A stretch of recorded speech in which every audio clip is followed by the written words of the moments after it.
Just because you're in a different time zone doesn't mean that you can act like you're overwhelmed and tired in your race car seat.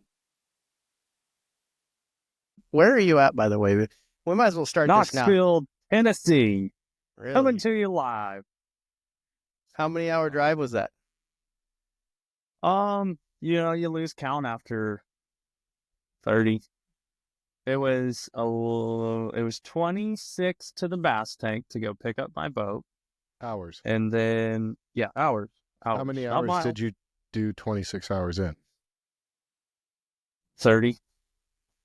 How many times did you sing Eastbound and Down on the way down there? I'm not dumb like you, so 0. The girls would be so mad at you. The rule is you got to at least sing it through your state. I mean, it went through my head. I'm not gonna lie. That's right. Loaded But up I'm and not going to trucking. give you. Boomer gotcha. I'm not going to give you the satisfaction.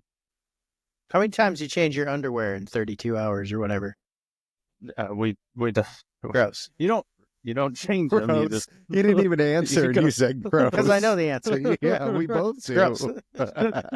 no. You just go to the Loves and you go into the bathroom with a spare pair in your pocket. Peel one off, throw it in the trash, and take the new one. I love the openings of our shows. They have zero context. They're going. It's like a dumpster fire. I particularly really enjoy it. Welcome to the dumpster fire. That's right. That's what Sonic Blam is here. We should have just called it the dumpster fire. Where's your dumb glasses you had on last episode? I can't find them. Oh, thank God. Good. Thank God. All right, so let's start this thing before it gets uglier. Mm-hmm. You are listening to the Alpha BassCast with Jake Boomer, Bryant Smith, and Beau Fletcher. Yeah, I'm going to get out of here tomorrow because tomorrow's low is 24 degrees, and I'm not about that life. I'd rather go to where the low is 65 degrees. But don't you worry. I've been watching the weather for 2 months now, trying to follow these fish in my mind to where they've been at. And I'm like, oh, full-blown spawn. Really? And then I looked at, it's been 80. It's been pretty consistent 80 in Florida for the past month and a half.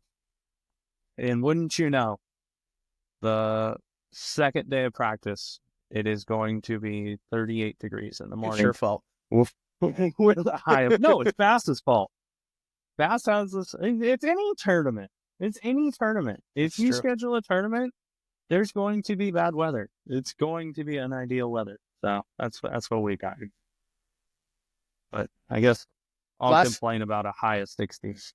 Last question though. Tell me about your accommodations and who you're staying with in this particular derb. In the St. John's? Staying with David Gaston, my boy. Back of the truck, or did they actually find a place for you to sleep? No. We get houses. I did the back of the truck once. I still do it when I travel. Like, I stopped in the middle of Albuquerque. Or no, I got past Albuquerque. Yeah, you don't like Albuquerque. Well, I'm going to start liking Albuquerque. Because if you've ever driven through Albuquerque in the winter, you will know that Albuquerque, lows will be in the 50s. Very comfortable. Then you get past Albuquerque and you go up this mountain and you drop down on the other side of it. And now it's 27 degrees. Yep. And 27 degrees in the back of my truck. It's cold. But it froze some of that stink on you, though. Like, so you didn't smell it until the heater hit you in the truck. He's going to get to Florida and be like, what is that smell? my Febreze can froze, so I couldn't use it for a few hundred miles. Oh, it reminds it's not me like you could just roll down the window and let some fresh air in. It was frozen. It reminds me of one story I have to tell before we get Joe on, and I'm excited to talk to Joe because I think the cool thing about talking to Joe is we get to talk about the progression of what our sports looked like on the West Coast for the last forever. He's fished since early 2000s, but I have to tell this story because one time when we were in the MPFL, Bryant's like, I'll just ride back with you instead of flying home. Remember? driving back from the potholes. So you could fish the potholes tournament with me. Yeah. And you hang out with the girls for a week and it would be fun. And you're like, hey, let's practice one more day. And I said, all right, if we stay and practice one more day, and you kept egging it on, like, 1 more hour, man, 1 more hour. I said, okay. We were on Lake Erie and they were biting. I don't want to hear it. I know. And fair. you're like, 1 more hour. And I'm like, okay, we'll keep staying, but you have to help me drive home. Oh yeah, dude, I'm a machine. I don't even need sleep. I don't need coffee. A couple pounds of methamphetamine and I'll drive for hours, man. Like, I think about 16 hours in. I think about 16. About 16 hours in, he goes, I'm tired. Hadn't even driven yet. So, I'm like, by this time you're exhausted, right? So I'm exhausted. I'm like, it's your turn, dude. And we switched.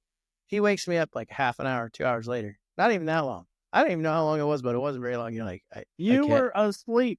I went 4 hours. You didn't. You went like 2.5. You're like, I just can't do it, man. I can't do it. You slept the whole first 16 hours.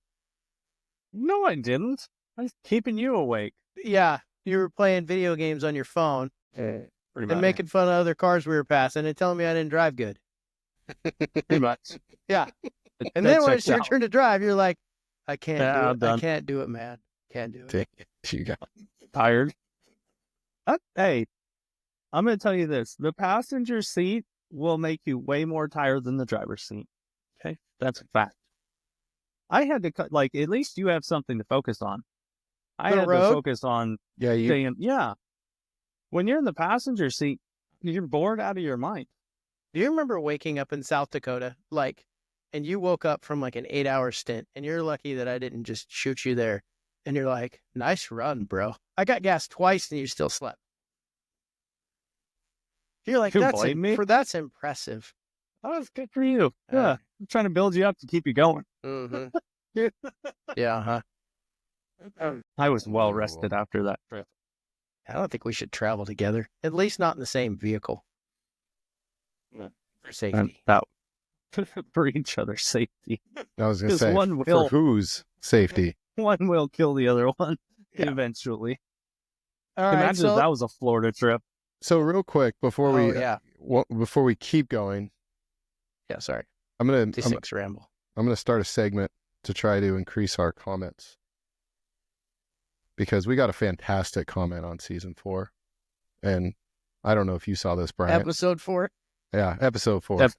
I did season see 4, episode 2. Yeah, season 4, episode 2. Mick Video 8686 commented, "Why does Beau always look like he got sent to the principal's office? Like, you know he did it. He definitely clogged the pooper. Hold on. With a sock and flushed." I am on a computer and I am going to make sure that I go and find that comment and give her the thumbs up. Oh, man. That's awesome. I had a really good laugh at that. So if people are listening. That guy's awesome. Yeah. Yeah. Whoever Mick Video is 8686, you win. But where is it? we're Also, going to make a sweatshirt out of that Mick Video hashtag. Mm-hmm. We gotta keep that coming. Awesome. Read it verbatim because I interrupted Beau. No, he got it. He got it. That's awesome.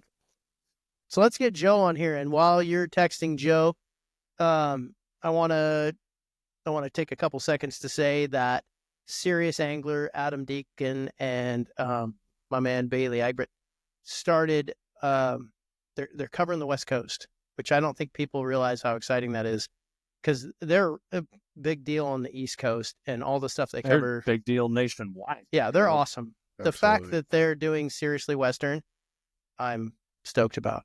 Like, super cool. Yeah, we started this podcast because we have a desire to really see West Coast bass fishing, 1, get recognized, and 2, grow. And so I'm super excited that those guys are going to I kind of think it's like a leap of faith, right? They're going to find a whole new audience. They're going to bring their audience to us. So Adam, and I think Bailey, it was just Adam when I watched, but they interviewed Joe and Alex Iapis. It's a really good interview. So check that out. Check out that podcast if you guys They get a actually have chance. 2 Seriously Westerns. The they first do? one was with Cody Meyer and Andrew Loberg. Okay. So are they're calling it Seriously Western? Because I've only seen the Seriously Angler tag.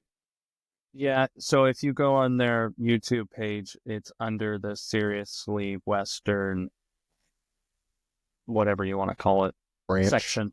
Okay. Yeah, Cool. within the Serious Angler. So if you guys want to check it out, go to the Serious Angler podcast and then scroll down and you will find the Seriously Western section. Good stuff. Cool. And look who we Joe? got here. Hey, Joe. Hey, how you doing? Thanks for having me. What's up, Yeah. buddy? I was getting We kind just of worried. I introduced- wasn't getting my text message. I thought you guys forgot about me. I'm like, wait a minute, guys, I'm still here. We Sorry, talk buddy. too much. That's the problem. I had to tell a story about traveling with Bryant and then I could kind of get on a rant because I remember the story and then I get more upset about it. Like I'm like that guy and then that guy and then it just takes like 10 minutes. I apologize. But we also had to tell everybody about your interview that you did with Serious Angler. In case this interview goes completely horrifically wrong, we'll give them somewhere to stop and somewhere else to go. Links in the bio, guys. Yeah. Go to that one. Let them know ahead of time when this becomes a bailout. It's yeah. Anyways, congratulations on Shasta. That was that was awesome. I think that was a cool win. It was an unexpected win, I can tell you. I'm still trying to process what went down because, last year we had a great year. We finished third last year, almost had a shot to win. But, just watching the quality of the fish there and just how the lake is just blooming right now. And, I only get to go there once a year, but I get excited because we don't have spotted bass here in Arizona. So, going there's a treat. But, we always, there's weather constant. I mean, it was brutal again this year, but it doesn't affect the fish much. But boy, it makes it tough fishing out there especially for this Arizona boy that's used to that 100-degree temperatures. So, Yeah. yeah. It's like 80 degrees at your house right now, isn't it? Actually, the week that we were at Shasta, it hit the top was 85 that week here at home. So yeah, Amy's sending me pictures of they're out there in t-shirt and shorts. Kids are jumping on the trampoline outside, and and I'm here with my full Gore-Tex gear on and all bundled up, and all you can see is my eyes, and I got soaked. This man. is great. It was crazy. She's like, "You should come home," and I'm like, "I want to." yeah, especially after practice, man. I struggled. I mean, I'm not gonna lie. Like I said at the award ceremony, I wish I can come up here with a great story of, man, I was dialed in, ready to go. I was not. So, I went out Sunday. We got to practice. My sister and I practiced together on Sunday, and we went in the squaw arm and in the narrow section of Shasta. And, I didn't catch my first keeper till 11. And I'm like, what is going on here? And I'm throwing a lot of moving baits, trying to feel it out.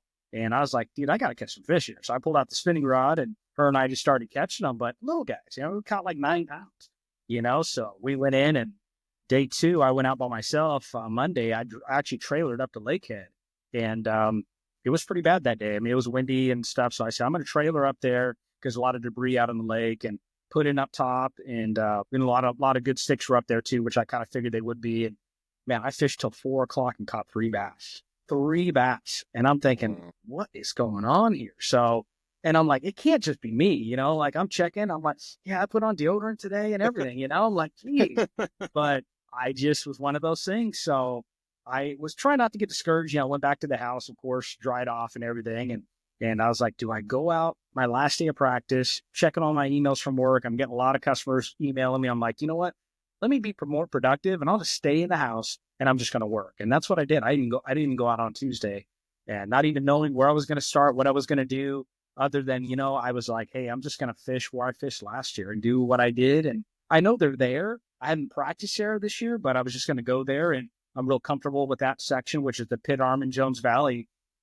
And I said, if I catch them, I catch them. If I don't, we'll go pre-fishing some more. And so, and that's really what we did. I didn't know what was going to happen, to be honest with you. I definitely didn't realize this was going to happen, so I was very blessed, and we got some good bites. I mean, that's obviously, as Brian knows, to win that deal, you got to have big bites every day. And man, catching 7.5 pound largemouth on day one, I was like, yeah, baby. That's You know, cool. my co-angler are high-fiving ourselves, and you know, we just kept chipping away. And it's hard for me to judge those spotted bass. You know, I'm thinking they're 2 pounders and they're threes. You know, I don't know. I'm just balance beaming. I'm not weighing them on a scale or anything.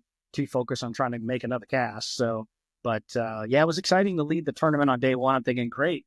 You know, you got a good bag, so don't fall on your face the next day or the third day. But let's just go. Let's just keep going fishing. And we actually just fished new areas on day two. Same in Jones Valley. Just kind of ventured further in and just really kind of chipped away at it. And you know, we were catching fish on day two as well. And then all of a sudden, the rain kind of slowed down, and I'm kind of like feeling this chill. Like, man, it's getting colder. And I look back at my coat and I'm like, hey, you getting cold back there? He goes, man, it is getting colder. And all of a sudden, it started snowing. It started snowing. Big flakes. I'm looking around the bank. Everything's turning white. And, you know, from history, fishing this, you know, Shasta over the years, there was one day in practice I remember I had where it was complete whiteout. And that was the best day on Shasta that I ever had. And these fish went to the bank. Love the snow. And I mean, it was all I can do to try to hold my rod as I'm casting so it doesn't fly out of my hand. And they were eating. I'm thinking, great. And of course, the next day was the first day of the tournament. It was bluebird skies. Those fish were not there. So, you know, but so I told my coach, I said, hey, these fish might move up shallow, the big ones. Let's try it. And we did. And I caught a 4.5. I'm thinking, wow, there we go. We go to another cut and we catch 5.5. And I'm thinking, wow, that's awesome. You know, and we actually came in like 30 minutes early because it was pretty bad out there. I was frozen. He was frozen. I mean, our hands, we couldn't feel them. And I said, hey, if you don't mind, you want to call it? He's like, yeah, man, let's just call it. So we cruised all the way back in the way in real carefully because a lot of debris out there. I can barely see out of my goggles, you know, trying to drive through that stuff. My co-angler's sitting down in the cockpit, facing backwards. He's like, hey, I'm going to make the best of this. Yeah. Cheater. Smart man. Yeah. So we go in early and we had almost 19 pounds. And I'm thinking, oh, wow, this is great. So it was a good experience. You know, I think we made the right decisions. You know, we didn't run around on the big engine a lot. We just stayed on the trolling motor, put our heads down and just grounded it out. And I feel it was the right way to do it because the area I was fishing, there was plenty of other anglers around there, plenty of great hammers at Shasta. So they all, you know, it was no secret where I was fishing, but they would run the key spots that they knew. And I just kept the trolling motor down and we're just hitting a lot of transition areas, you know, watching those fish actually move from points where I caught them on day one to start moving to the guts of the cuts on day two. And so day three, the sun came out. It was cloudy still, but a lot of sun. And, you know, I was throwing this 88 baits A-rig is what I threw 2 days in a row. And this is what I threw all 3 days last year to catch all my fish in the event. I kind of figured, man, they're educated on this deal. They're probably not going to commit to it in that weather. And sure enough, but I was able to find that on my Garmin Live Scope, actually watch the fish's behavior, movement.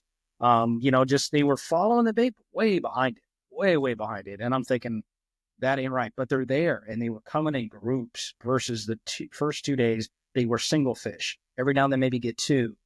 On day 3 in the morning, I was not catching, but getting like schools of 5 or 6 of them coming from the bank because I would cast, you know, kind of at a parallel, but these fish were coming up shallower. So I ended up resorting to a Nico rig. That's a Daiwa fat Nico rig. And I mean, you know, nothing secret there. And, you know, guys were throwing Senkos and all different kinds of stuff catching them. But I figured I'm just going to throw a bottom bait and see if I can catch those fish. I know where they're coming from. I'm going to back off and fire up shallower and just slow my presentation down. And man, we went to town on them. Both my co and I were both Nico rigging and catching them. So it was kind of nice actually putting the big rod down, kind of giving my arm a rest and throwing a spinning rod a little bit. And, you know, we're catching them and nothing really big. I caught one, I think 3-pounder in the morning.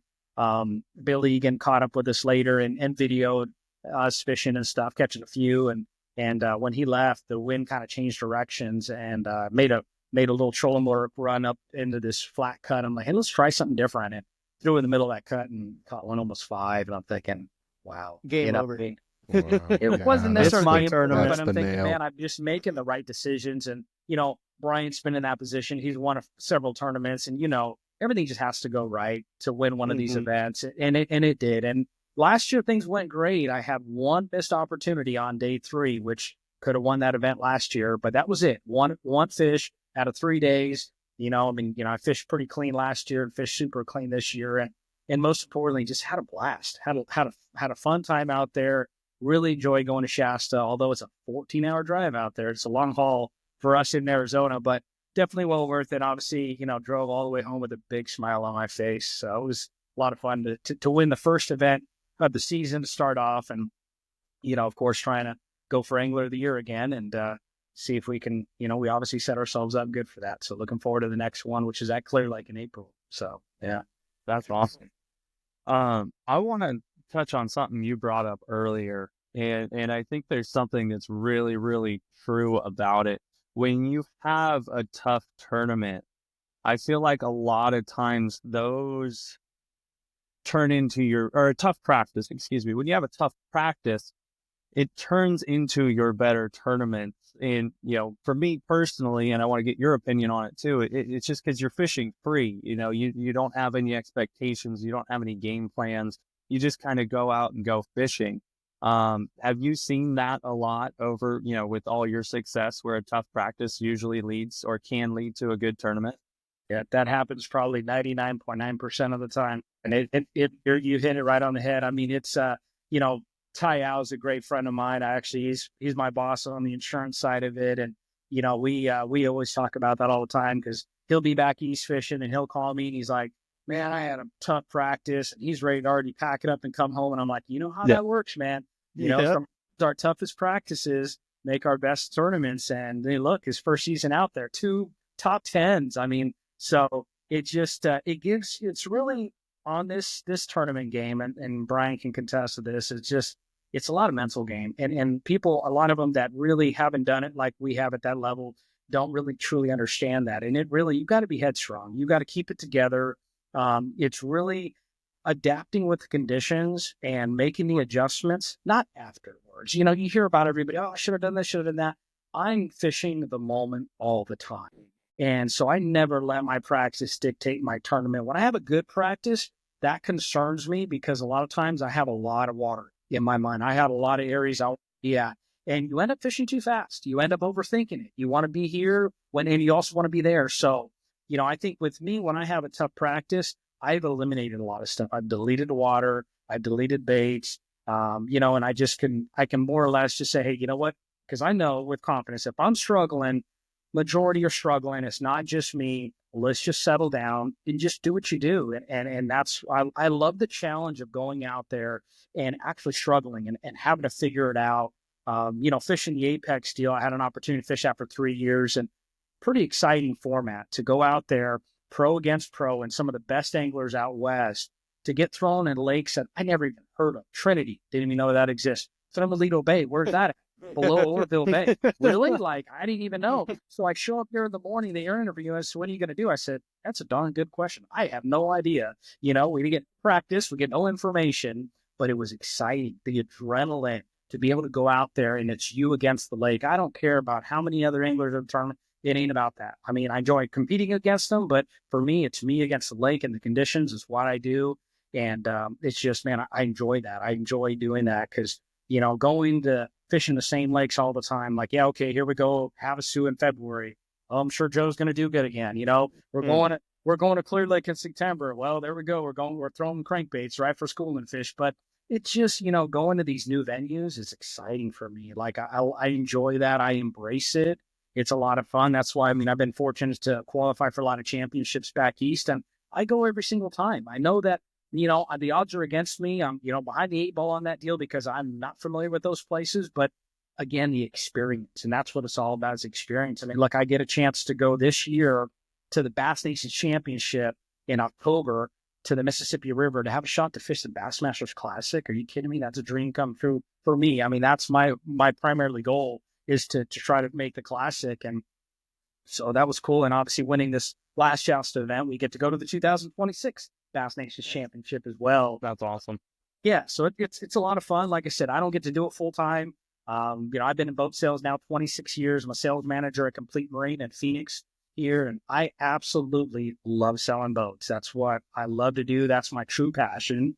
Fishing is my second. And, I don't get to fish a lot, but when I get out there, I enjoy every minute of it. Whether it's tough fishing or not, makes no difference. I just enjoy being out there and competing. And, you know, I mean, guys like Brian and others make me better. They keep me on my toes. And man, that's awesome. You know, like I said, Brian and I, we've been head to head at FLW at Clear Lake, man. That was Long time.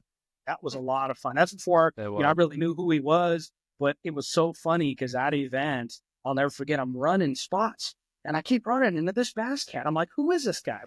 He's not in a wrapped boat. He doesn't have his fancy jersey on and everything. I'm like, who is this guy? You know? And then we show up to the top 10. I'm like, oh, wait, that's him. You know? So that's when I first experienced and learned him. And of course, he beat me, of course, that tournament. But, but it was cool. That was my first introduction to Brian. And ever since then, just following him and watching him, how successful he's been over the years. So, hats off to you, buddy. I mean, we're all rooting for you. It. You know, like I said, you are truly living the dream, man. So good. Absolutely. Yeah. I still remember that Clear Lake tournament, that square bill bite, man. That was insane. That was, I don't think my thumb's fully healed from that one still. Seriously. Yeah. I know. We talk about it every time we meet up, man. That was cool. I appreciate it a lot, Jeff. Yeah. You was probably in the middle of the summer and you were wearing like jeans and cowboy boots too, right? That's exactly what he was wearing. You know it very well. Yep. Yeah. Well, we just told that story like one of the other podcasts, like when you actually found out you were being called Bass Cat Billy was like years after you sold your Bass Cat. Oh yeah. Long time. I asked Milligan one time, I'm like, who is that cat in the Bass Cat? Like in his boots. Oh, it's Bass Cat Billy. So for a long time, I thought your name was Billy. I have so many more names for you now. Billy is the nicest one. Yeah, Billy is the nicest we'll stay one with so that far. Yeah. So I got a question, Joe, because you fished so much. So on day 3, you said that your A-rig was pulling more fish up, but they weren't biting. Do you think that was because of the sun? 100%. Those fish were on the bottom. They moved up, but they were on the bottom still. And these fish that were following, we're talking 2-3 feet behind it, like not even like wanted to eat it, you know, but they showed interest. So I'm like, if they're leaving that area where they're coming from, they're catchable. You just got to figure out how to catch them. So I just started throwing that Nico rig around, which I love throwing. Don't get me wrong. When it comes to finesse bait, I throw Nico rig 90% of the time over a drop shot or anything else. But so yeah, I mean, that's what I picked up, and just shaking that little worm on the bottom, and you get that tick. And the hardest thing for me on those spotted bass is when they hit that worm, man, I want to reel down and crack them. And you can't do that, because if you do, you're going to back with no worm. You'll miss them every time. So it's yeah. So the first couple ones I did that to, I'm like, Joe, settle down. This ain't an A-rig. This ain't a swim bait. Okay. So I'd feel the bite and I'd let them swim off with it. And the better ones, that's what they did. They single tick and they would swim off with it. I'd lead them off and just kind of pull into them. And when you leaned into them, they took off when they felt that hook go in them. And that's just blast. I mean, it's nerve wracking. I'm used to pulling on them on a big rod, and you got the spinning rod, and I'm trying to figure it out. But chasing them on the trolling motor, yelling at my coin, come up here, get the net. I'm standing right next to you. Get up closer.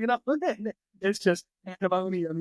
But yeah, it's fun because they don't jump. Of course, they're digging, and yeah, it's a blast. It's just a lot of fun. I mean, the adrenaline and everything, it's just pumping. But yeah, it was cool. Like I said, to make that adjustment on day 3, most guys would be like, "Why did you do that?" And I'm like, because I'm not going to force it. I use my electronics, the same tools everybody else has. But I'm very observant on the water. I mean, I'm watching you. If you're within a mile of me, I know what you're doing. I know what you're, what you're drinking, what you're casting. That's the way I am. I got these 6 sense. I'm always aware. And guys like, well, does that help you? 100% it does. Because when I'm doing what I'm doing, I'm seeing what other guys are doing and not doing. And that's helping me find stuff that they're overlooking.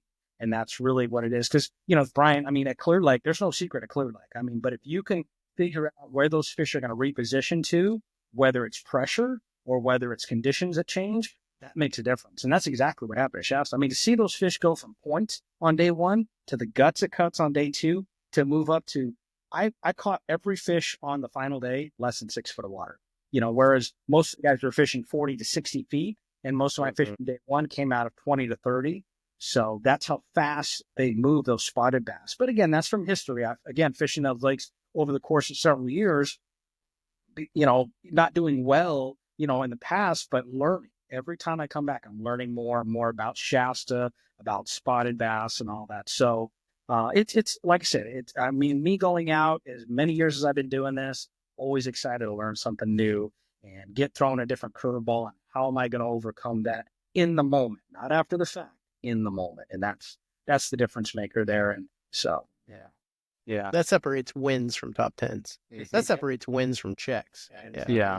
And you talked about something that I wanted to bring up is, and you did it beautifully, not falling in love with something, there's not only one way to catch them, and the fish change. And you, I think, are one of the best, just reading, those reports from when you would win Havasu, and you would literally watch these fish change throughout the tournament, and you would adjust. And I feel like you're one of the best anglers, period, at keeping ahead, staying ahead of where the fish are going and kind of intercepting them. Could you talk a little bit about that and, what you look for, stuff like that? right. So again, I'm very aware of what's going on around me and how the fish are acting and not acting. And, to me, like, we'll use Mojave, for instance, obviously, congratulations again on your US Open win. I'm very jealous. Thank you. But, so, I mean, a lot of guys practice, a week before that event. And when it comes to the tournament, they've got so much information. They got so many areas, but I'll show up a day and a half is what I practiced for that event. I did not stay local primarily because my dad was fishing that event also as a boater. So I said, hey, Dad, you got a smaller boat. I'm going to give you all the local water that I know, and I'm going to make a run this stuff I've never fished before and just go fish. And it was interesting to go out there and really just look at the lake, kind of take it all in and try different baits. I mean, I'm literally during the tournament, I'm still practicing, and I'm not afraid to do that. Because guys get, again, locked into what they did 2, 3, 4 days ago. Man, I know, it's going to change. It's not going to be the same and stuff. So, I mean, that tournament, I had to kind of jump fish. I mean, I caught a few on a jig in the morning. Then all of a sudden, midday, it just felt right. Like, I'm like, man, it looks good for a topwater. I catch 2 back to back. And I'm like all excited, right, let's go run topwater, and then dies. I'm like, okay, let's go back to this, and then let's go burn a bank with a swim bait or a jerk bait or something, and just try it, and not afraid to do that during the tournament. And a lot of guys are like, man, how can you do that? I'm like, wait a minute, listen to what you're saying. You do that in practice and you catch them, right? Yeah. Why can't you do that in the tournament? Well, I guess you're right. I'm like, yeah. I mean, don't just forget about the tournament. And a lot of guys, when they say go and their boat number's called, man, they kind of lose it. They kind of like, they just, I guess they let the adrenaline get to them or whatever. And they start running their stuff too fast. They start making mistakes and errors. And that's the thing with me. I can stay even keel. Like, my roommates at the Shasta event, like, man, they're like, dude, how can you sleep? Like, you're leading the tournament wire to wire. How do you even sleep? Like, you're not even rigging stuff up. Like, you're just chilling. Like, man, I'm just enjoying it, man. Like, I don't know what to tell you. What do you want me to do? Like, hit the panic button and, light my hair. I've won plenty of these before. I'll be fine. Yeah. And again, and I know. I mean, it's just one of those things. Like I said, it's I do enjoy it, but like back to Brian's question. I mean, as far as how do I make the adjustments and stuff is knowing really from history of fishing that just if I was a bass and I tell myself if I was a bass and I'm getting hit on the head with certain baits in certain areas, where am I going to go? Like Havasu is a perfect example. I mean, Havasu gets hammered out there. And guys are like, how can you still catch those fish in and around us? Because I'm like, dude, I see where you guys are going, but I'm seeing what you're not doing. And those are the areas that if I was a fish, that's where I would be going. So I'm not afraid to go try that. Did I practice it? No. Have I ever fished before? No. But I guess what? I'm going to do it right now. How many casts does it take you, right? I mean, it takes me a couple casts. They're not reacting. I'm going to the next spot. Not moving too fast, but not moving too slow and just kind of feeling it out. I mean, this one I won last May at Havasu, which was interesting because every one of them has always been January, February. Now it's May. May at Havasu, man, that's anybody's game. I mean, you can catch them on all different kinds of stuff. And I told my dad, I said, man, I really want to win this tournament, but I don't know what I'm going to win it on. But I want to win it. And he goes, well, what do you think you're going to do? I'm like, that's a good question. I'm going to figure it out during the tournament. That's exactly what I did. I started off with a crankbait, catching them, regular size fish. And then all of a sudden I started throwing a swim bait, getting fish to follow, caught one. And then all of a sudden I look in this area and it just felt right. Like it just felt right. Like I don't question my gut instincts. And a lot of guys don't tend to do that. And I fish the moment and on the fly. So I said, you know what? I'm going to try this. Open up my rod locker, pulled out my flipping stick, go to the first tule patch, and I see a spot. I flip in there and I catch a 4-pounder. I'm like, is that a coincidence? Was that a fluke? Let's go try it somewhere else. Go to another spot, catch another 4-pounder. I'm like, I think we figured something out. My co's like, what? I'm like, let's go. And I started running that and we started catching them. And it was just like, dude, how can you figure that out? I'm like, by just trying it. Simply just trying it. I'm still pre-fishing. I have not figured it out, but I'm gonna figure it out. It may take me a day or so, but I was very fortunate in the afternoon on that day one, I've kind of figured something out. So day two, I'm like, hey, I'm gonna start out catching limit and then I'm gonna run that pattern and see. And day two, I ran it and caught it really good. And then my co was like, hey, when do you tell yourself to stop?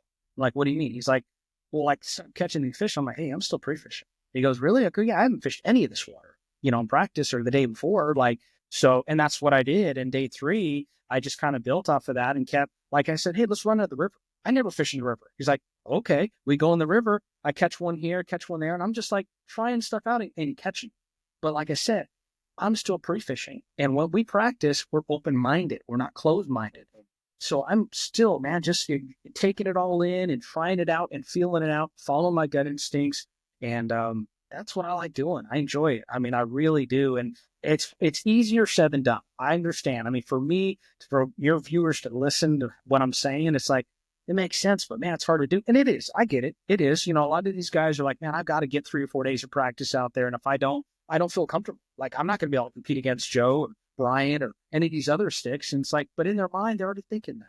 For me, I'm not. I'm just like, I'm fishing my thing. I'm fishing my pace. I'm aware of my abilities and my talent and what I can do, but it's a matter of going out there and doing it. You know what I mean? And while I'm doing it, though, the most important, man, is enjoy the moment. And I have fun while I'm doing it. The shared weight format is I embrace it, since I'm fishing it now again, where I started back in 2003 with Juan Bass. But, a lot of the pros don't take the time out to feel out their co-anglers. Like, hey, man, what's your abilities? What's your confidence base? Like, have you been here before? And, really kind of helping them out. And that's what I do. I mean, there's a lot of co's are like, man, I really don't have a clue. And I'm looking at their gear and I'm like, those are two-piece ugly stick rods. Like, you ain't going to catch the thing on that. So I said, I'll tell you what, here's a Daiwa setup. Here's a rig. I want you to throw it, and I'm going to teach you how to fish it while I'm fishing. And they get so pumped up. Because they They're help like, you. oh my gosh, like I got Joe's rod. Like I'm definitely going to catch it. Their confidence level goes through the roof, and it helps. It's a win-win. It's a win-win, man. And I tell them, hey, at the end of the day, let's just fish hard. Let's stay positive. If you don't catch a bass, I'm good with that. As long as we just keep going and stay positive, that's all I can ask for. Because at the end of the day, a lot of them, they just want experience. Like, man, I'd love to fish with Joe or Bryant or Ken Ma or all these great anglers. That's what they're signing up for. And a lot of the pros, they got to really take a step back and think about that and embrace it, because they are not at the level that we're at. They want to be, and they're paying their dues, but, give them the opportunity. Like I remember when I was a kid, man, I wanted to go fish, and these people are like, well, I'll babysit this kid. Like, you kidding me? Until they would give me the time of day, and they're like, wow, he can actually fish. I'm like, yeah, I can, and I want to, but I want to learn. That's what I'm out here for. And I'm still out there trying to learn. I love helping people, out, during the event and getting them involved in it, because, I know when I started, I was very appreciative of all the great anglers and people in my life that took the time out to get to teach me, to teach me and new techniques. And I kind of got bits and pieces from everybody, and it's just a fun thing. So it's kind of my way of giving back is, hey, you want to learn, I will teach you. Let's stay positive. Let's go have a great time and fish hard. No guarantees we're going to catch them, but we're going to go have a good time. I'll guarantee that. So, yeah, you have a maturity in the sport, like in everything you just talked about. Like, you have a maturity in the way you look at most anglers when they go into a tournament. And I'm there too. Like, I'm newer in the sport than you are, but forgetting your practice, the sooner you can do that, the better you are, right? And like, I'm not going to say like going into it, like if you don't know a lake and you can get 4 days on it, take it, but forget your practice, right? Like, go find the areas where the best fish are at, so that you don't end up in a dead area, right? But the maturity to just be like, I'm just done with that. I don't even want to start it. Like, you're not going to even spend 15 minutes on something that isn't working because you know that you can just progress into the right decisions quickly. And same with like, how do you deal with the co-angler, right? That comes from a mature aspect, or like understanding and having done this for a long time. So I think people really want to listen to what you're saying, but it's super hard to put it into, it's hard, right? Oh, Like, it's especially because super this hard. sport fires you up, right? Guys in the morning when you're looking around and Bryant Smith's like floating next to you and you're kind of like, man, that guy's kind of a He's dork. drooling in the Yeah, boat like, next He to us. also looks Especially when so he's a window cool. licker. Serious game How did he face catch him on like you. that? It's like you can't make eye contact with him because he just, man, I tell you, he's trying to mentally break me down. That's right. He's trying to act dumber than he really is so that I don't think that he can beat me. Is How this does a just guy an like that act? weigh 22 I all the lull time? you into submission. But like, Yeah, you get fired up, right? Like, we call it the PTGs, pre-tournament jitters, right? Like, Hickey is the one that told me that. He goes, don't get a case of the pre-tournament jitters. Like, you'll be the guy you've gone to the bathroom 4 times off the boat in the first hour and a half. You're still on game plan A. You haven't caught nothing. Right? yeah. That's Yeah, part of the sport. But I mean, dude, like what you said, if somebody could take that and really, like, I want to get a recording of you saying that, fish the moment, stay fresh, stay loose. Like, that is what leads to great tournaments every single time. I totally agree with that. But it's also it's not, it's an art form. But it's Like, that's so hard something to you do. have to practice. Like, you have to learn it. Yeah. I mean, Yeah. some people have that inherently. And Joe, I think you're one of those that's probably built into your DNA a little Yeah. bit. You're faster at it. but right? Like, it's sit on the curveball, right? yeah, exactly. Tell somebody to sit on a curveball. Mhm. You don't know how to do that. Yeah. You know what I mean? You learn how to do that. There's the greats sit on a curveball faster than the guys that had to learn it the hard time. Yep. Anyways. And also, I don't know if you other two missed this, but Joe, you kind of casually threw in there that you're doing this part-time. As I'm looking at this cabinet full of trophies behind you. Yeah. And there's a lot of us out there. Can There's you a lot close of the people doors on that, listening. that Hey, like that's not me. the Amy set light- that all up, The light so- off the cup, the light off the cup is blinding us. Yeah, sorry. but I mean, that's you're amazing. good. Like for Awesome. the fact that you We- step into these so casually and you have your full-time gig, which I want to talk about that too a little bit, but it's pretty incredible that you can do this as a side gig and be so successful. And you don't go fun fishing and practice a lot. Like, I was talking to Kyle at the US Open. We were in the bag line, and I was like, dude, how are you and Joe so good when you guys just don't fun fish, you don't practice, you just show up, you go from tournament to tournament. Like, that blows me away. Well, as you know, Kyle's in the boat business too now, and work for his dad and mom at Anglers Marine, great company, by the way. And just it's very demanding. So I mean, we're so focused on that and making sure our customers are being taken care of, and the dealership things are moving along. And like I said, with he's obviously a dad as well, like I am. So we have our other responsibilities. We wear many hats. So I mean, I'm a sales manager at Complete Marine. I'm also an insurance broker as well, too. So licensed insurance agent, which is actually what I was doing just before I got on this, and part-time tournament angler and full-time dad, and so it's you have to have that balance. And it took me a few years to really understand that and try to figure that balance out. And so the fishing is definitely something I get to do for myself. I really have had to cut back on that over the years. So I'm very blessed and fortunate when I do get that time to myself to basically go out there and unwind. And I have a good time. I mean, I enjoy fishing. I don't get nearly the time on the water like Brian said. My boat's sitting in the garage right now from Shasta and probably won't come out until April when I get ready to go to Clear Lake. I know that sounds sad, but it's a reality. And it's my choice, though. I'm okay with that. I'll pull it out for a demo ride. If a customer wants to go out in a demo on my Vexus, hey, let's go. What time, where you want to be, I will be there. And but other than that, yeah, I mean, like I said, when the kiddos get out of school here in Arizona in May, we got family trips we're planning, and we'll go to Lake Pleasant, but we're taking a family boat out. we're tubing. We got the big lily pad mat floating out there. And yeah, we're just enjoying it. And I enjoy that because, again, at the end of the day, I've been doing this a long time. So as long as I get my fix here and there, I'm good.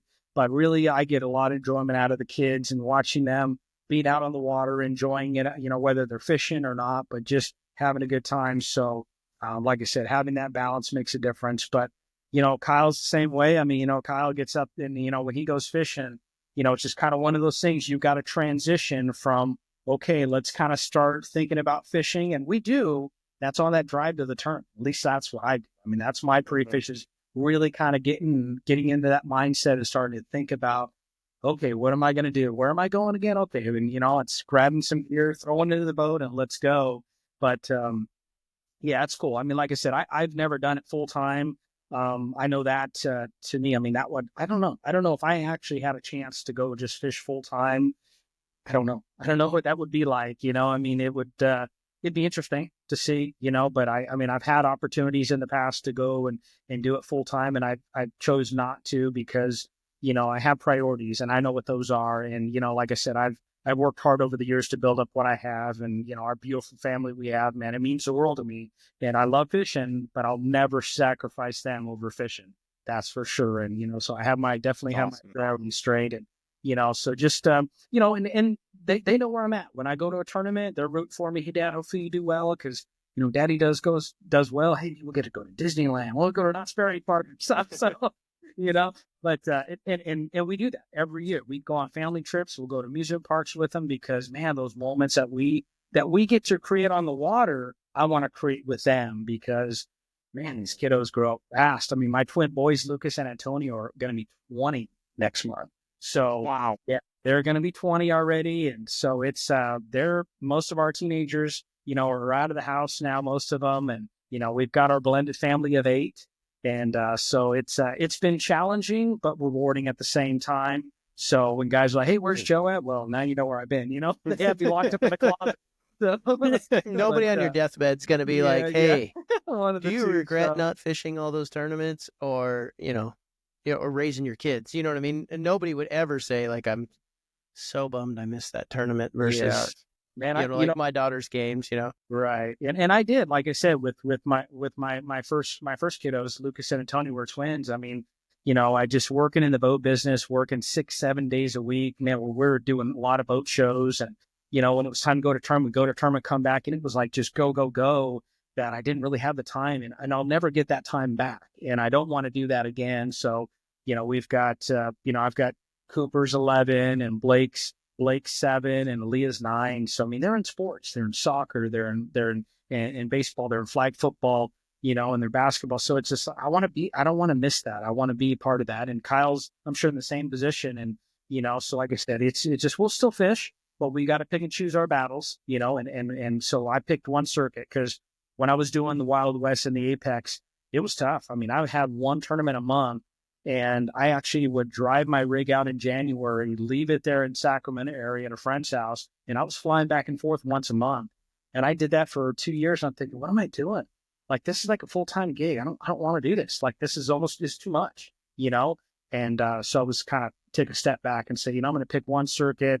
Unfortunately, the Apex and the Wild West kind of went south. But, Juan Bass has been around. And Bridgeford's, obviously, my title sponsor, has been a huge supporter of Juan Bass. And so they, we feel like we get a great return on our investment as a company with Bridgeford in Juan Bass. We got Bridgeford in the boat that we're offering all the anglers every single tournament. We pick a pro and a co-angler each tournament and pay for their entry fee for a future Juan Bass event. And by doing that, we're driving sales, so they have to have a receipt of purchase and product in hand, no older than 30 days at each event.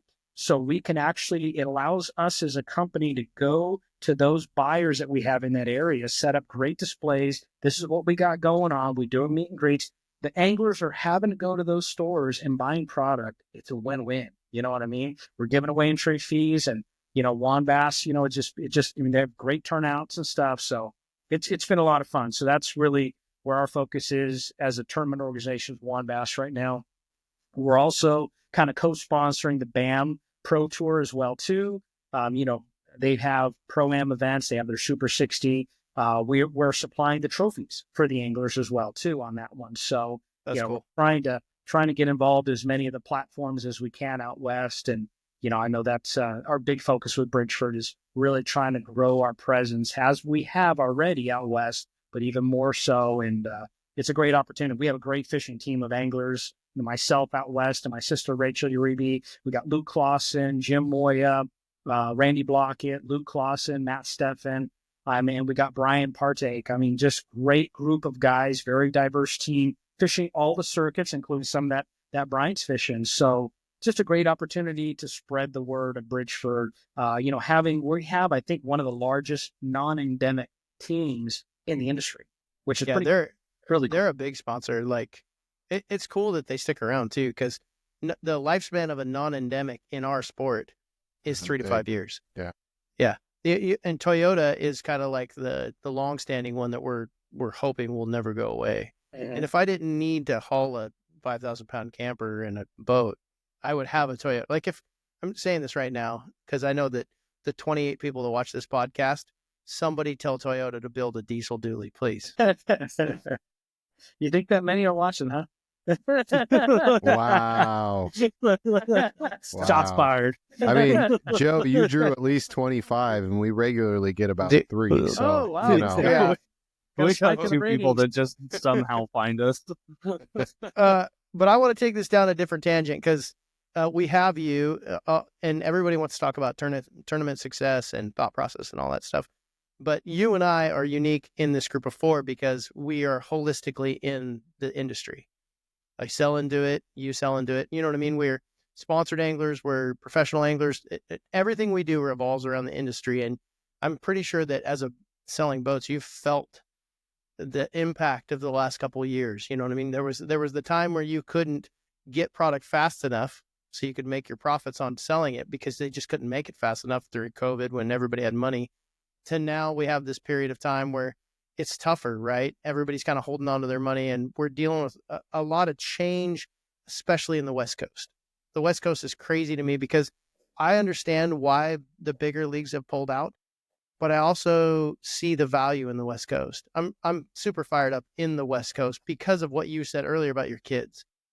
Anybody on the West Coast that wants to do this at a higher level, they were always given like 2 options. You can do, this couple little tournaments, and then the pro tours, you got to drive back to the other side. But now I think Juan has really grown and is an exceptional offering. And now we have another offering in BAM, but we lost a pretty powerful offering in MLF. And I understand why they left. I understand, the economics of coming to the West Coast and how hard it was for them. But it's really important as an industry, in my opinion, that the West Coast is not only recognized, but also kind of fostered, if that makes sense. Like, we need all of these other boat brands. And I mean, like, you guys have done a great job with Vexus. I honestly feel like Vexus has made one of the biggest leaps in the West Coast over any other boat brand. But like, do you, as in your position as being so holistically part of the fishing industry, do you feel that like kind of that pressure on the West Coast, and maybe even a little bit of excitement for another league to come on and kind of supplement what Juan's doing? I kind of feel like they feed each other. They're going to grow together, and they're going to make up for the kind of the losses that we had when the bigger leagues were like, man, I'm not going to the West Coast for whatever reason, right? Right. That's an open-ended question. You're welcome to bash Bryant if you want. Yeah, it's I mean, like, drug into this.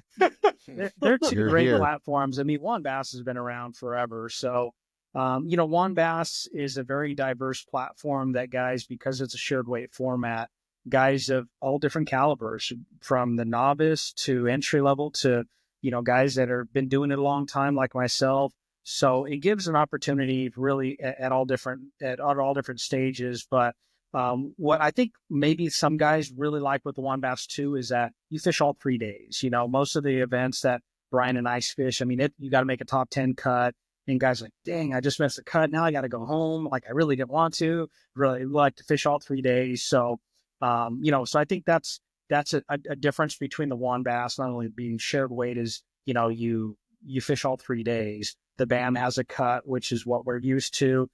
In my opinion, a little bit tougher. I think a little bit more prestigious too, because, you got the top 10 anglers that earn their way to the final day. Now you don't have to compete with the other guys. You have more water you can fish now. It's a non-shared weight. So, you're kind of always kind of watching over your shoulder because, you got some of these co-angler hammers back there that'll freaking get them too. So, you got a few little different variables, but obviously, I wish best for all the tournament trails because it's great for the industry as a whole, of course. Right. MLF, they've been a longtime supporter out west, but at the end of the day, it's down to dollars and cents, and and they're not getting the turnout and they're not getting the support. It's my hat's off to them for sticking out as long as they did. To be honest with you, a lot of that had to do with Tackle Warehouse. I mean, they pumped a lot of money into that and a lot of support into that to keep them out there. So those guys that that are missing the MLF that really enjoyed fishing that, think about that next time you go to shop. I mean, Tackle Warehouse is a big reason for that. So give them an opportunity to your business, and being in an industry, that's all I can ever ask for is an opportunity. I'm not going to sell everybody a Vexus boat, but you definitely give me an opportunity to show my product, show Vexus. We're also a Phoenix boat dealer. We just signed on with Phoenix. Super excited about that. We also do family boats, which is really the bulk of our business. That's what keeps dealerships open, really, is having a strong family boat base and obviously the used boat market. As you mentioned before, COVID, when inventory was hard to get, it drove the used boat market through the roof more than I've ever seen in my 26 years. And hopefully, we'll never see that again, most likely. But so that's really what kept us alive, is obviously used boats, buying boats at auctions, just doing whatever we can to provide boats for our customers, whether they're fishermen, family boaters, makes no difference. So, that switched?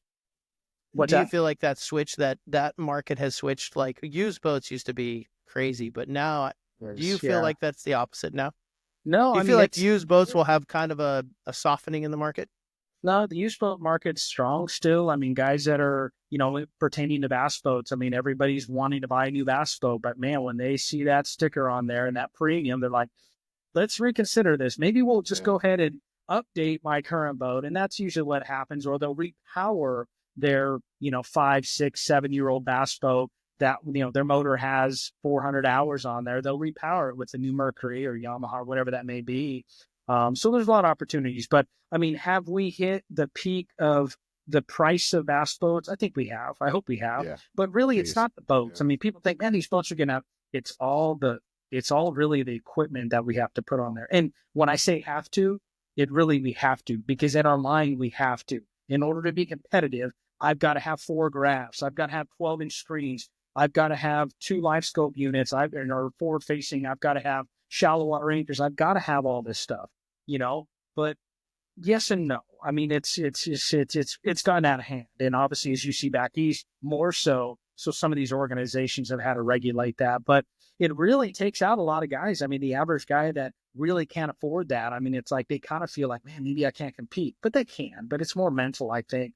You don't have to get that crazy, but the fish don't discriminate on what kind of boat you have or how old your boat is. But it's more of our mind is we got to keep up with the times. We got to keep up with what's going on. And and again, that's where my job is, to help it make it attainable. Whether it's, hey, instead of this new boat, let me show you a 3-4-year-old good trade in, that's got the upgrades on there. We got great financing available. That all helps. And I mean, interest rates are going down, which is good.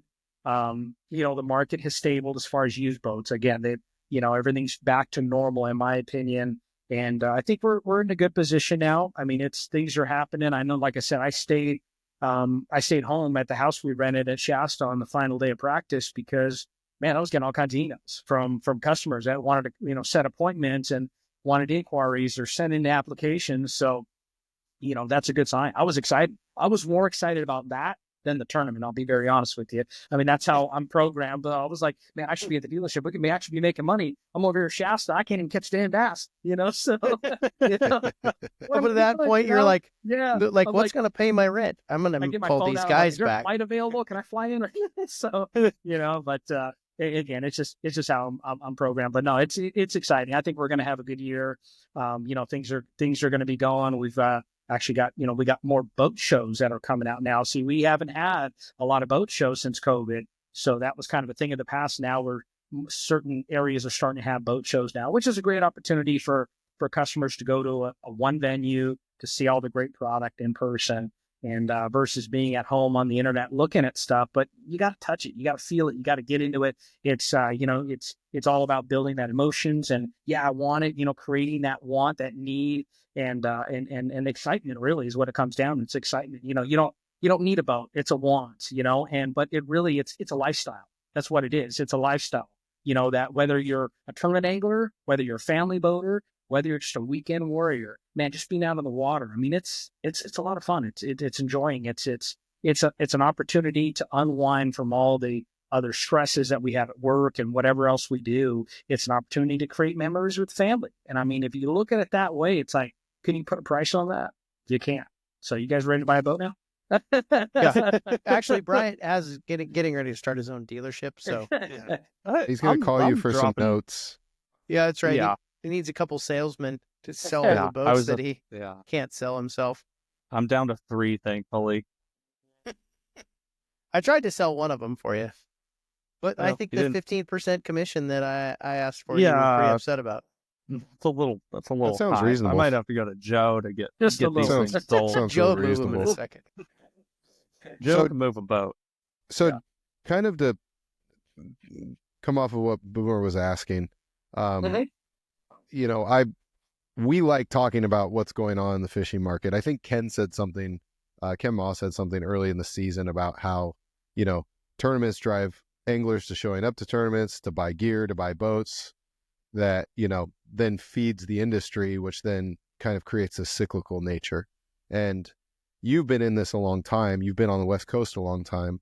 And I've gotten to witness kind of the decline of Wild West. A lot of these smaller regional West Coast tournament events show up. And I feel like when I started getting into this, because I've only been doing this for 5 years, when I started getting into this, I felt like there was a ton of options. And in some ways, maybe almost too many options. And, you had all of these different avenues. And it started to seem like over the years, you would see less and less attendance. And like the core of the anglers would get spread out. And I remember back on our very first episode, which may or may not have been a dumpster fire. It was. It was. I promise it was. Jake made the huge mistake of asking Brandon Polnick to join us for 10 minutes. And but he had made a comment that really has resounded with me, that we on the West Coast don't have the density of anglers that you see in the South and then you see on the East Coast.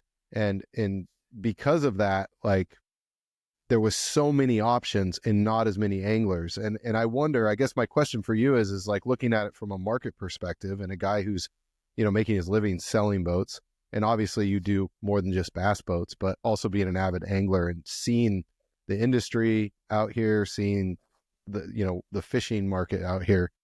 Do you think that the West Coast is primed for something really positive, having these two really prominent trails that are seeming like I believe the same as Jake, they're bouncing off of each other really well? It's two different platforms.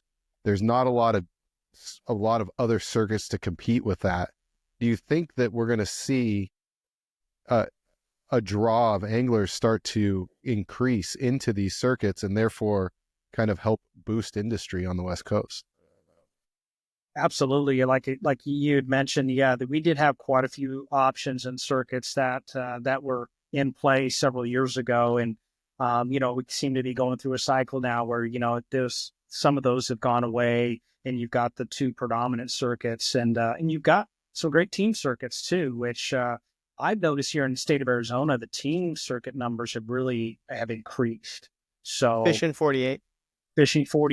You've got the weekend warriors, which guys like me and Brian can't fish, so if you're at a certain status in fishing, you're not allowed to fish that. And it's a little bit lower entry fee, but these guys are drawing 100+ boats for a team tournament. Wow. So that shows me, it's like, wow, okay, there's enough fishermen out there, but they're more taking a step back. I mean, because as you know, it's expensive to fish these tournaments. I mean, it's, just not just the entry fee, but the fuel, the lodging, the gear, everything, it all adds up. And I think that the guys were trying to do it hot and heavy over the years, and they had to take a step back. I mean, it's it's expensive. I mean, especially, you know, in California compared to here in Arizona. I mean, when I would drive from here to there, I'm like, man, I'd go from $3.50 a gallon to $5.50 a gallon. I'm like, wow, that adds up. And we're putting 40, 50 gallons of fuel in our boat every single day. You know, that stuff adds up. So I think that's kind of had several people take a step back. But hopefully now they've regrouped and they say, hey, okay, let's pick one circuit. And I think that's what we're seeing is we're picking one circuit. We're going to dedicate to that versus hitting all of them hot and heavy. I think they're really starting to focus. So we'll see the numbers. Obviously, BAM's numbers at Shasta were good. Juan Bass's numbers were good. I think as we continue further in the season, I think we'll pick up quite a few more. Obviously, the weather at Shasta, I feel, kind of turned some of those anglers away. You know, where I think we should have drawn 150. We only drew, I think, 126 and won. A lot of it because they looked at that forecast, 5 days of rain. Do I really want to endure that? And, you know, a lot of guys don't. I mean, it's brutal. There's no doubt. I don't. It's brutal. And I mean, No. you got guys of all ages. You know, you got guys that And I are, live you in know, it. that are just getting in the sport. And you got guys that have been doing it for a while that are 70, 80 years old that are, God bless their soul, they're still doing it, which is great. But, man, it's hard. It's hard. Yeah. I mean, it's hard on me, you know, just on them. I mean, it's tough. So, I mean, some of those guys will kind of cherry pick, hey, I'll wait till spring or I'll wait till summer when the weather's nicer. And that's okay, you know, but I definitely think we'll see the numbers increase now that we have two major platforms now predominantly. And, you know, you're going to see the team numbers grow as well, too. But, and again, it's just, I think things are going through a cycle. I think it'll be better. The industry is strong right now, you know, and we'll see where it goes. But again, we just stay positive, try to support these organizations as much as we can, and you know, just keep spreading the word. I mean, you know, we always just talk about this, and when FLW was here, is man, if each one of us as an angler can talk one person in a fishing that tournament, how huge that would grow the numbers. But you know, they talk about it, we hear about it, but it's getting the anglers to actually do that. You know, Ken, Mon, myself, and others are really try to be ambassadors in this sport out west and really try to encourage guys to get into it. You know, I mean, you get a lot of guys on the fence. I mean, I get so many people that message me on Messenger that I've never met before that follow me and that ask me questions about tournaments. And I get excited, man. I can't wait to respond back. And I thank them and thanks for reaching out to me. And yeah, absolutely. You know, kind of feel them out and see what they're, you know, where they live and kind of point them in the direction. Hey, check out these circuits. Because a lot of them don't really know, hey, how do I get into tournaments? You know, and maybe you don't want to fish a pro-am event at first, but how about a good team tournament? Or how about a bass club or something? And, you know, so just getting them introduced to the sport of fishing because that's how we're going to grow it. That's really how we're going to grow it. And I know here in Arizona, you know, we've got the Phoenix Junior Bass Masters, the high school league. So that's the future of our sport. So really, you know, FLW did a great job of that, you know, promoting the college and high school events and stuff after each one of our events that they had out here. And so, I mean, my hat's off to them for really trying to push that and encourage that. Cause I wish they had fishing teams when I was in school. Cause I definitely would have been more excited to go, but you know, there's a lot of opportunities there. And, you know, we have a lot of good up and coming young anglers that are just getting in and into the sport now that I'm watching. And that's one thing I'm always aware of who's fishing, who's been fishing, how long, and the new up and comers. And that's really, you know, and I encourage them. I'll reach out to them myself and say, hey, you know, just introduce myself. And they're like, yeah, I know who you are. Well, here's my information. If you need anything, any way I can help, you know, and that's just extending my hand out there. It's because you're in the industry though, right? Right. And I mean, like it's holistic, right? Like I was talking about earlier, like where you live in this industry is like mine, like you're going to pay attention to those guys because it's all the way down. Like you could sell them a boat or you could refer them to another company, whatever. But when Beau goes to work, they don't talk about fishing. I don't even know what you guys talk about. But Bryant actually doesn't go to work. He talks He just to goes to himself his about laptop and fishing starts all the he time. researches the next event he's going to. Yeah.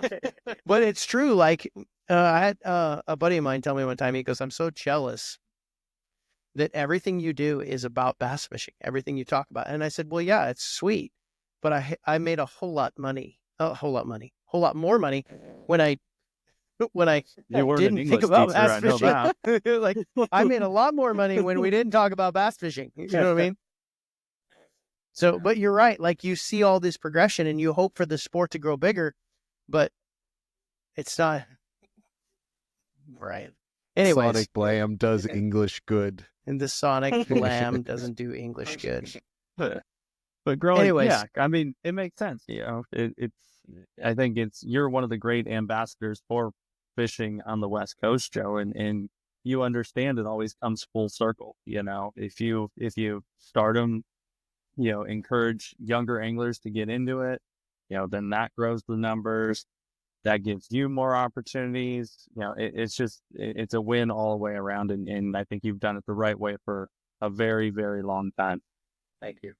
It's good too. Like, we need people like you winning tournaments because the focus on you is good in every direction, up and down, right? We all look up to you, but there are people that are like, man, Joe does this right. You know what I mean? It's good. Thank you. We're all fans. It's a lot of fun. I mean, it really is a lot of fun. And I mean, just, I get a lot of following and stuff. Obviously, I'm not super active on social media, and I don't have my own podcast, or I don't have my own YouTube page and all that. Because I'm so busy, with work and family and all that stuff. So, but I mean, it's as exciting, obviously, to have the amount of people, that do message you, who reach out to you, say, hey, man, like I'll be at a venue somewhere and at a restaurant, and somebody comes up, hey, I've been following you and your sister and your dad, and great fishing family. And it just, we really love you guys. And I mean, that's just, you have no idea how good of a feeling that is to impact somebody like that in a positive way, that, they're not really hardcore into fishing, but they like you as a person, they like you as a family, and they follow you. And that's just awesome. I mean, it really is, because we have been blessed over the years. Our family has been absolutely blessed beyond means. I mean, it's just in the fishing industry, both off and on the water. And so, like I said, anytime we can give back, we do, and stuff. But I just, I remember when, I was really getting into it and starting to win tournaments and stuff. And my sister was practicing with me, and she's like, oh yeah, you're Joe Uribe's brother, right? Or sister. And she's like, yeah. Well, now when I go to tournaments, I'm like, hey, aren't you Rachel Uribe's brother? And I'm like, aren't you Rachel's brother? No. And Amy would give me such a hard time. She's like, you ever thought that day would come? I mean, we've been at a bar, and they'd come over, hey, can we buy you a drink? Because we love Rachel and Marco. I'm like, sure, why not? I'll reap the benefits, yeah. It's exciting to watch her grow in the sport. And I mean, she has just such a huge following. She's a big kayaker. She loves that. And honestly, that's a huge thing. The kayak fishing industry is really booming. And so it's exciting to watch that. And obviously, Bridgeford has embraced that as well, to support her in her kayak circuits locally here on the West Coast and stuff. So she's having fun doing that, and we all enjoy following her and Marco, her lucky dog. And so it's pretty cool. It's a lot of fun. So, yeah. In all these years, I thought she was the reason why you won all these tournaments. You and her practicing out of the boat. But good to see you win one on your own this time. Yeah, if she was fishing in the front of the boat, I'd watch out, because she's a lot more aggressive than I am. Man, she's intense when she's out there. And it's exciting to see her. And I mean, obviously, as you followed her and in MLF, and she's been so close over the years, trying almost winning one and stuff. So it's exciting to watch that last Delta event where her and Deanna, they were, going head to head. Awesome. Two female anglers, cool. first and second. That was history. I mean, I'm sorry. That was awesome. Yeah, amazing to follow that and watch that. And, I mean, as much as I wanted, Rachel to win, I was like, I just want one of them to win. I mean, to have a female to win this would be awesome. So happy for Deanna, and obviously happy for Rachel finishing runner up, and, just two great anglers and inspiration to all women. And we'd love to have more women involved in the sport. And we're getting there. I mean, they're growing. We have a lot of great women angler out there. So it's awesome to see that. And hopefully that continues. And that's what's nice about the WAN Bass. Again, it's shared weight. So there's a lot of husband and wives that'll come and fish that event, and one will fish boater, the other one non-boater. And so it's just, it's good to see that. Like I said, it's good. And a lot of younger anglers. I mean, I've seen some that were co-anglers last couple of years to now they were boaters at Shasta. And I'm like, wow, it's good. So it's good to see that. And, and that's how the sport's going to grow. That's really how it's going to grow. And like I said, if we can all do our part and be ambassadors and just try to introduce and take the time out to talk to people about these tournaments, whether it's WAN Bass, whether it's BAM, whether it's a local team tournament, whatever it is, just give them the time to talk. Because a lot of them want to come talk to like Brian or myself, but they're like, kind of, man, I wonder if they'd give us a time of day. So I always try to make myself available, and I'll go to them and extend my hand out to, introduce myself and chat with them. And most of them really appreciate that a lot. So Pretty cool. That is cool. I saw the whole ordeal about the Jones Valley or whatever. oh yeah, Yeah, and I hate that stuff. I think it's the worst part of our sport. I think it's actually people with social media cause more problems in our sport than we realize the impact of. I have a really big spiel about the impact. Oh, great. Yeah, I know. I do. About because it's huge. It's what's really Let me get the affecting professional popcorn. bass fishing. Yeah, get the popcorn. I saw the post today. I think it's crazy to me that you see all this stuff and somebody has to actually post like, this is the rules. And I think Billy Egan handled it amazing. He did great. I think job. he's one of the best tournament directors in the world. And I love that post. I thought he did a great job. It's really how we handle it, each thing out on the water. Like, when something comes up, we have to do our part in handling it the right way, at least the best way we can. Honestly, I don't think that was handled, the right way with that individual or individuals. But, if anything's in question, I reach out to the tournament director, reach out to that angler, let them know up front right away. On day 2, I actually had to call an angler out because I thought he was in an off limits area. And I actually called the tournament director, Billy, again, and confirmed that, no, that is legal area. I'm like, okay, great. Because at the end of the day, I don't want anybody to get DQ'd. I wanted to give them the opportunity, hey, let you know, hey, I'm assuming you're doing this unintentionally. So I want to make sure that I help you continue to fish the event without getting disqualified. So, but again, it's part of Bill Egan, our tournament director's job, is if somebody brings something to his attention, he has to look into it, which in fact he did. He went out on the water. He came over to where I was fishing. He filmed where I was fishing. It was there. And he's like, I didn't see any do anything, but maybe they saw something he didn't. And, so he kept getting, I guess, enough people that were trying to jump on the bandwagon or whatever it was and bring it to his attention. So I said, hey, Billy, you're getting a lot of attention from this, and I don't want this to impact WAN bass. I have nothing to hide. I said, hey, let's do a lie detector test, polygraph test. Let's do it. Like, let's make it all official. And he did, because, obviously in the rules, they said they can do that. And I encouraged them. I said, hey, in Apex, every single person that won, every angler, every tournament was mandatory. And I think that's how it should be, I agree. So, so I'm glad that he handled it that way. He agreed. We worked together on that. And because like I said, I wanted to deter anybody from fishing a WAN bass tournament. I hopefully him, by handling it the way he did, is going to say, people, man, you know what? That's great. I like the way he did that. I'm going to give him my support. And that was a good thing. I'm glad he handled it that way. It's unfortunate that it had to go down, but it's okay. It's okay. Again, as an angler, I'm also human. Do I make mistakes? Absolutely. So if somebody sees me doing something, bring it to my attention, just because I do that with other anglers. I've had to do that several different times where I've handled it, I feel, the best way, where I said, hey, just, you probably don't know, but you're not supposed to be fishing in here. So I saw you, I watched you, you need to catch your fish in there. You need to call the tournament director, let him know what happened, what you did, and see how he wants to handle it. And usually what they'll do is they'll have to drive in, check their live well. Yep, they didn't have any fish. They continue fishing that day. And at the end of the day, at weigh-in, they'll come up to me and say, Joe, I thank you for handling it that way, because, man, I had no idea. And I said, I assumed you probably didn't, and that's okay. Things change, the buoys move around or whatever it is, that's fine. But again, that's doing my part as an ambassador to protect the sport, protect you as an angler. We all kind of have to police ourselves, or one another, because the tournament director can't be out there at all times. But again, it's how we handle it. And again, like you had mentioned before, with social media, unfortunately, it's regularly abused in the wrong way. It's a great way to get out there to your viewers, to put positive things out there to help, get exposure to certain things, but then it also could be used as a tool to spread rumors and gossip and this and that. And it's just, it's unfortunate. It is, but I agree with you. I feel one back, Billy. It's the BS vortex, Joe. Yeah. But I didn't want to put you on a spot, but I know that, like, I read all that stuff and I'm like, really?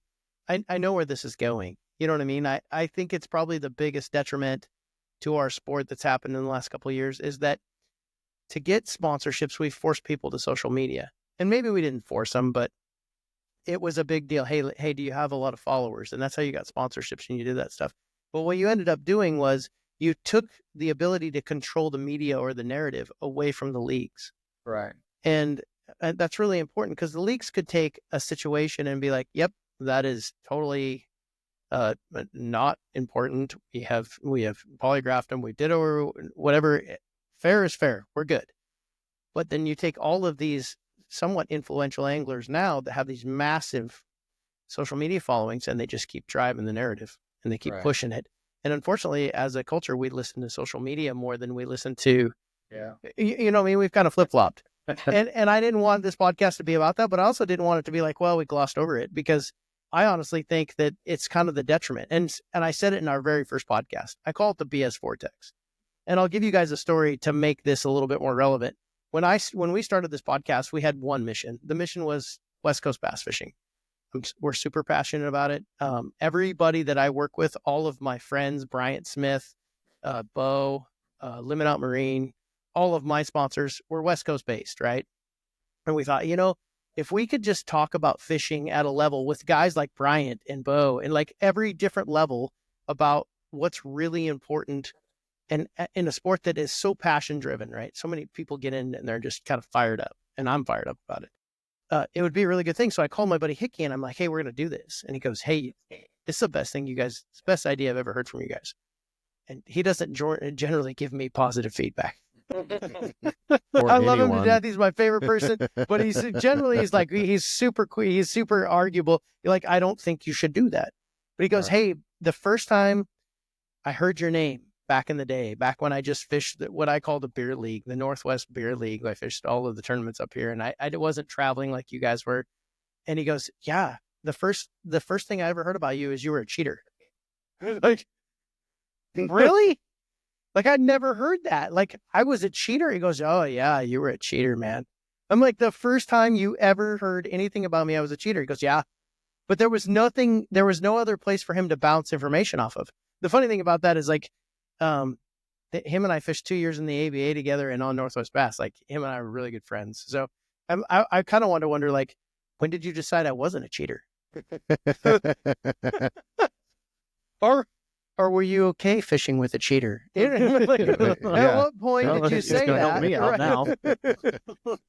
But the funny thing was, one guy started a rumor about a couple good tournaments my team partner and I had. And we never failed a polygraph.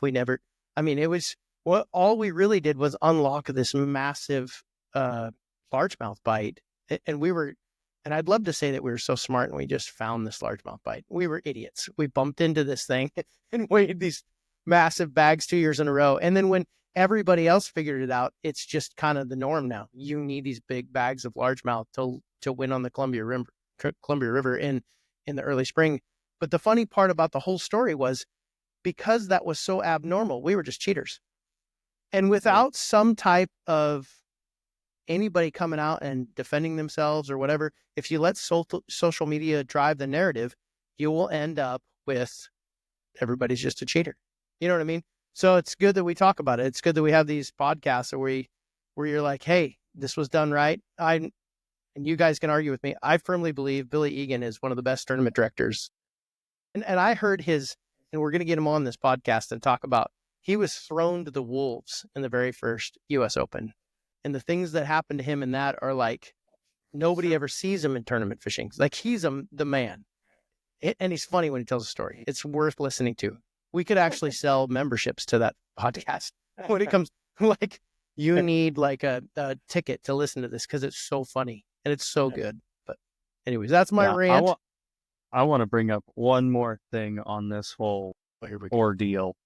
I went on the One Bass website, and under the rules and FAQ, number 27, protests regarding violation of these rules must be declared immediately to the tournament director and then submitted in writing 30 minutes after the end of before the I'm not good at English either. Written within 30 minutes of the end of the wave for the day that the alleged violation occurred.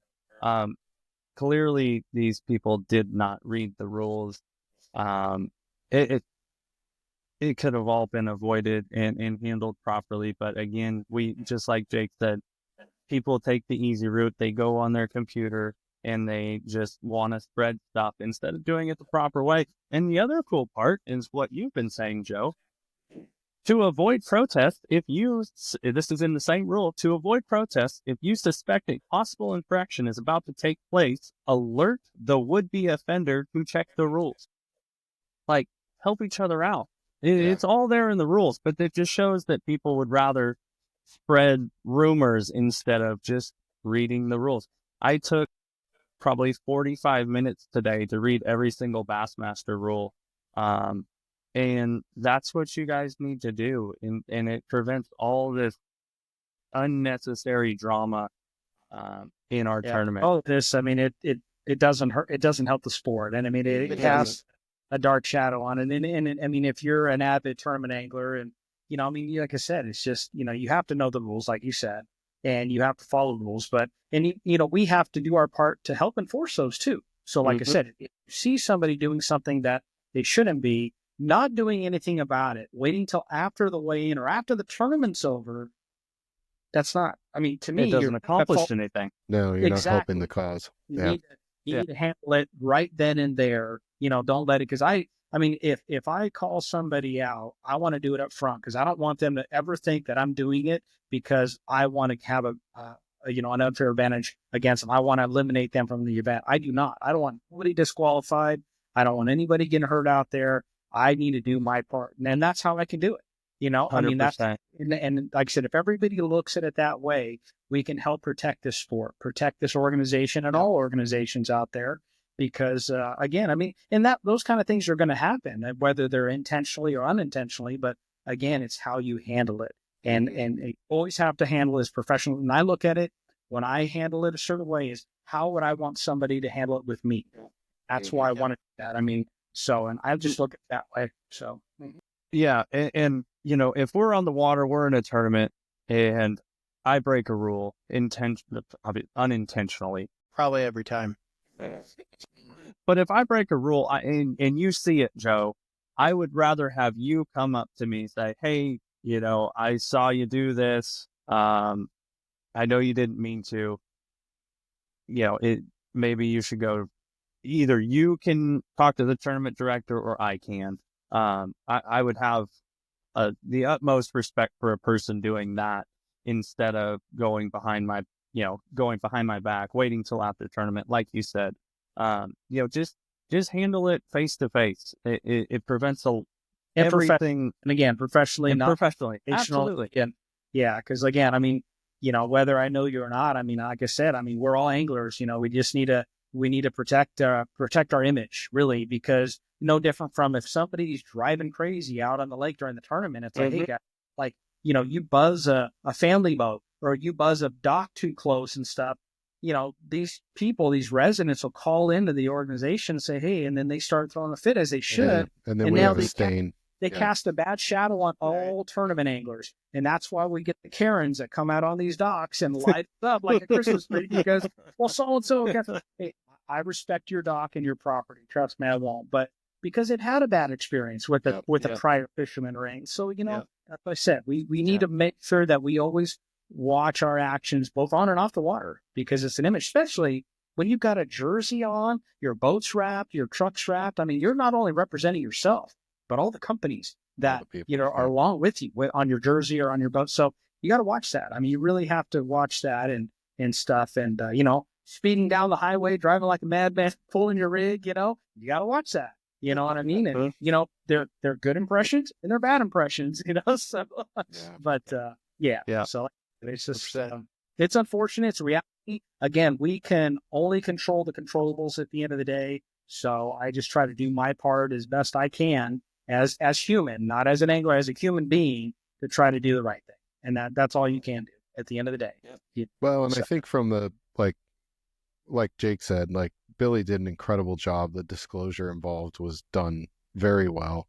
And I think that's something that's really cool. Like Mark was saying, hasn't been at this for a long time, but his transparency, the way he discloses things, how direct, that I think both of these tournaments are being about running these organizations, I think it sets a whole new standard for us as anglers as well. Because we now have, you know, we have this kind of like veil of transparency and honesty that we all have to work underneath, and we get to compete underneath. And I think when we have that kind of good standing to compete underneath, I think it hopefully raises the standard for most of us. At least as far as, you know, It's necessity ethics. though. Like, yeah, it's an absolute necessity in my opinion. And I'll jump in because I think this is really important. The biggest demise in tournament fishing over like every other part of competitive fishing is growing except for professional bass fishing. Kayak is growing, Tiny Boat Nation's growing, all these other formats are growing. The reason that in my opinion, and you're welcome to argue with me, Bass Pros, but the reason that professional at the highest level is failing is because we were all on, there was a lot of social media growth, and we all got this platform where if we didn't like stuff, we spit it out. And unfortunately, in the last 2 or 3 years, almost everything we've talked about has been negative. You know what I mean? Forward imaging and stuff like that. And that has a really, really horrible look from the outside in when you're talking about sponsors, when you're talking about people that are like, hey, you know what I mean? I really want you to sponsor me, but the last 5 posts you had was super negative, right? About how forward imaging has ruined the sport and how so-and-so is a cheater, blah, blah, blah. If you were a potential sponsor, like, hey, a non-endemic especially, wanting to come to, oh yeah, let me look at it. And you look at the 5 posts and all you did was complain about it. Or you saw the BS vortex grow about somebody who is a cheater. Why would you spend your money with us? Why would you want to support anything that we do? You know what I mean? That's super important. I don't think that, I spoke with another buddy who's he's big in the media industry, for fishing. And he said that he thinks that's the biggest pullback in our sport that we've seen in years is that particular dynamic. It's so negative. But the unfortunate thing is 10 years ago, it would have never happened because Bass and MLF or FLW at the time controlled the narrative. We didn't have social media. Everybody drove to social media to get a platform so they could get sponsors. And then when they didn't like something, they complained about it, right? Back then, what you really saw was Joe Uribe winning Havasu, and everybody wanted to know what swim bait he was throwing, right? Remember those videos? Like that made, yeah. I didn't even know. It. I mean, that was kind of cool. I mean, everybody got to see it live and happening. And, you know, it was awesome. I can never fish any of those spots again because they're blowing up. That's okay. But you keep winning, right? Like you keep winning. It wasn't the spots that made you so good, right? It was. You're right. It was not. But when they controlled the narrative, Joe Uribe was a hero. I'm like, dude, when I go to Havasu, I want to be like Joe. You know what I mean? Like that was an amazing thing. And now we have social media. And the biggest downfall to our sport, as far as at our level, like the boat fishing, bass fishermen, the Bryant Smiths, the Joes, the Brandon Poliniks, is the fact that we were all kind of forced to go to social media because we felt like we needed followers and likes and all this stuff to get our sponsorships. The downside of what we've done with it is take one little issue, whatever it is, and blow it up, blow it through the roof. The algorithm of social media, the platforms, will take the most negative stuff because it gets the most feedback and push it to the top every time. I've done this for 20 years, run e-commerce platforms and stuff like that. They will always take that. So when your job was to sell stuff, and that's why you got social media, you said one negative thing, no longer is the company that you're working with getting the promotion, your complaint is, right? And then now a company like Alpha Angler, Vexus Boats, Phoenix Boats, if we want to be higher up in that algorithm, we have to pay. And so that's what everybody's kind of seeing in our sport and seeing as the problem. And that's why kind of coming out and saying this, that it is a BS vortex. There's a lot of rumors out there, but most of the time they're not the truth. So how do you promote them? How do you fix them? How do how do we get back on the right playing field? I think that the West Coast is on a great track. Mm-hmm. I think it's awesome. I'm excited. Joe's win is awesome. I mean, this is the perfect time for you to win, right? With all the stuff going on with, our growth, it's a good time to have an ambassador win a tournament that can come on podcasts, talk about it, have a little controversy and be like, hey, listen, this is how we dealt with it. I think it was good. And have somebody like Billy Egan to be the moderator. Like I'm a super big fan, and I'll really quickly say that I spent a weekend with Billy Egan. He came up to the potholes. He participated in a tournament. I got to stay with him. The dude is right as rain. He's awesome. He's the best one of the best tournament directors I know. So I've spoke my piece. My rant is over. You're all allowed to bash me. I'll just hang up and walk away. I do that, Joe. I get on rants. I apologize. No. You're right. I mean, you do, but you are right. And I think it was spot on. It was awesome to see an ambassador, a guy who has an incredibly high level of professionalism, win a major tournament. And yeah, I think if we just need to focus on the positives. That's what it is. That's what it is. The negative stuff will pull you in, but the positive is what grows the sport. Absolutely. Yeah, I agree. Well, Joe, we've done it, dude. I was going to ask you why. We said we were going to be an hour and a half. I know, we're wrote getting Joe there. in, and we got him way longer than that. I mean, I was going to Sorry, ask Joe. you, Joe, why you weren't fishing the Pro Tour this year, but I'm really glad you're not. And I think Yeah, Jake me too. agrees with me. Stay at home. Raise the kids. Because I didn't need your part-time ass showing up and whooping on all of us. But yeah, no, I thank you for your time. It's really neat to. No, thanks for having me. I appreciate it. And like I said, an opportunity to share with all your viewers my experience out at Shasta. And, it was great. It was so real. I mean, we're obviously super happy that we won, and, hopefully we'll keep the momentum going. But yeah, just excited to get the season going and continue going in that direction. Obviously, we got to set goals for ourselves, as Brian knows. I mean, I want to win Angler of the Year, and, winning this first one sets me up for that, and just got to keep that going. But, we get to go to Clear Lake in April. I mean, that's just like a kid going to Disneyland. I can't wait. Be huge bags there. I mean, gosh, I don't know if you guys have been Winter's following. been insane. Oh, yeah. Yeah. Absolutely Insane. incredible. So Yeah. excited to go out there and hopefully get, some practice time to really kind of get some good idea of what's going to happen. But, as Brian knows, weather at that time of the year, April, everybody thinks, oh man, it'll be full on spawn, but dude, it could be snowing in April. It could be snowing. It really could. So we really don't know till we get out there, and we'll continue just fishing the conditions and fishing the moment and have a good time. And we're going to catch some big ones, and how big, I don't know, but we'll see. Because usually guys are going there like, oh, we're going to catch them. But yeah, you're going to catch them, but you really need to catch them. You got to really catch them to really finish good in that event. So definitely excited to do that. So, but yeah, thanks again, you guys, for letting me be a part of this podcast, and wish you guys all the best. Bryant, best of luck in the next event, man. We're like I said, we're always rooting for you, always following you, man. You're a great guy, man. So I appreciate it. Awesome. I appreciate it. Good luck this year, Joe. It's been great talking to you. Yeah, thanks, Joe. Yeah, thank you, Joe. Keep it up, man. Keep it rolling. Will do. Bud. All right. Mm. That was good. I don't want to hear anything about my rant. I don't want to hear any critique or nothing. That was good. It was until you What do started you mean? talking. You nailed. I don't know. I'm gonna get on your. Oh, I I'm gonna started get on talking. Yeah, he did say that. Yeah. The BS vortex sometimes gets me. You know what I mean? Like every once in a while, I just gets me on fire. Gotta let her out. But You're you dead nailed it on. on the You were head, dead man. on. Yeah, you spot You're dead on. Well, the problem was I almost wanted to leave Joe out of it. I didn't want him to put him in the position that he had to defend himself, because I didn't He is didn't the think it was fair. perfect one to talk about that with, But though, he's because so good he is at it. You're right. he's going to handle it so professionally. Like, that was cool. He's the epitome of what we need more of from anglers in this industry. And I'm glad you went there, because he came back at you with joy. Like, he came back at you with positivity, and he just said, he's like, hey, this is the way it is, but this is how, we benefit. There it goes. And he's back. God.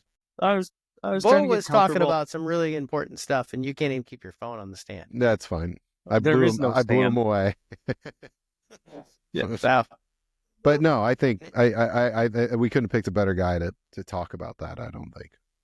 Yeah, he did a good job. Uribe is one when I first started, he was kind of like hitting his prime. And MLF, or no, it would have been FLW at the time.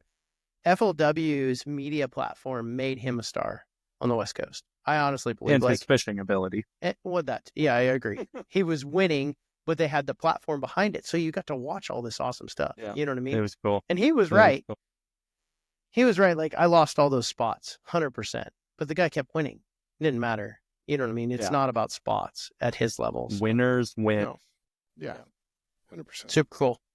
And I could go on rants about this sport, but what I'm most excited about, and you guys can just shut me off because I know Beau controls the button. Good. Shut him off, Beau. Hurry. He's going to start talking I'm again. just super excited about the growth of the West Coast. And that's the whole reason I feel like we started this podcast. One was to make fun of Bryant, which is awesome. And two was to go after this stuff.